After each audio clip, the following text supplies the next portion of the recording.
ទូរស័ព្ទអូនរវល់ជាងខ្សែសង្វាក់បដកម្មទៀតណោះ ក្រុមការងារហ្នឹងណាបងណែម្នាក់កំពុងតែបង្ហោរូបដំណើរកំសាន្តរបស់គេហើយឥឡូវគ្រប់គ្នាកំពុងតែបញ្ចេញមតិយោបល់ តែយោបល់កំ pl ែងមែនអូន ខ្លះហើយកំ pl ែងតែឥឡូវមានមិត្តរួមក្រុមបរិសម្នាក់ហ្នឹងផ្ញើរូបនារីម្នាក់មកចូលក្រុមហើយថែមទាំងនិយាយថារៀងនាងស្អាតណាស់តែអត់ទាន់ឃើញមានណាគេហ៊ានបញ្ចេញមតិយោបល់ទេ យ៉ាប់ក្រុមឆាន់ណាក៏អញ្ចឹងដែរអូន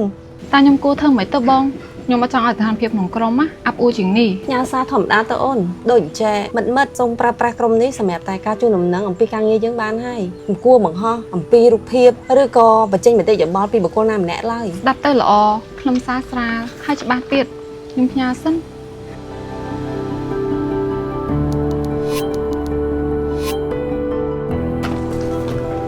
ចុះបើពួកគេនៅតែបន្តធ្វើបែបនេះទៀត អូនក៏បន្តឆ្លើយឆ្លងនៅក្នុងក្រុមនេះទៀតអីគ្រាន់តែទាញទូរស័ព្ទថតអេក្រង់ទុក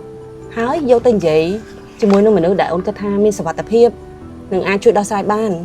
ដូចជាណាទៅបង មនុស្សដែលអូនជឿទុកចិត្តបំផុតអាចជាមិត្តភក្តិជិតស្និទ្ធរបស់អូនប្រធានតំណាងកម្មករសហជីពរដ្ឋបាលយុវជនឈានមុខឬក៏ក្រុមការងារទប់ស្កាត់ការបៀតបៀននៅក្នុងរោងចក្ររបស់យើងបងបានថតលេខទូរស័ព្ទរបស់គាត់ពីក្តារខៀនព័ត៌មានរបស់យើងដែរតើ ល្អតាបងខ្ញុំគួរតែសេវលេខនេះទុកសិនថាមត្រូវខ្ញុំអាចប្រើនៅពេលក្រោយក៏ថាបានគួរសេវដាក់ឈ្មោះអីទៅបង អាចដាក់ឈ្មោះបងស្រីធំឬក៏ហាងកាត់ដេរមិនដែរអូន ហាហាងកាត់ដេរ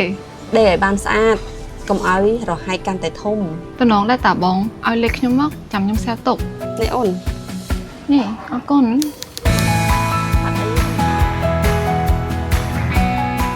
ប្រើប្រាស់ប្រព័ន្ធ Digital ដោយការគោរពដោយគោរពខ្លួនឯងនិងអ្នកដទៃរក្សាទុកលេខទូរស័ព្ទអ្នកគាំទ្រអ្នកនឹងអាចប្រើប្រាស់វានៅពេលចាំបាច់